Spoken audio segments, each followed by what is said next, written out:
Radiant systems are able to maintain high comfort level, but reducing building energy consumption and cost, due to their specific thermal behavior in exchanging heat with the indoor environment and its occupants.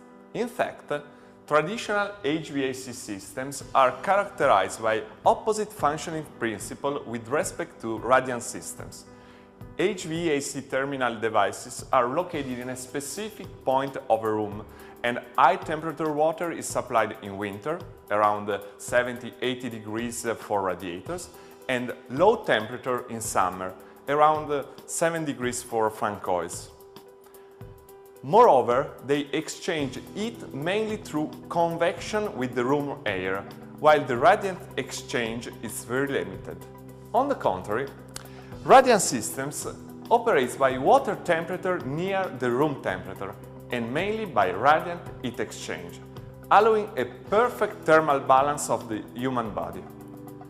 Moreover, radiant systems optimize the comfort perception, acting both on the wall temperatures and on the air temperature.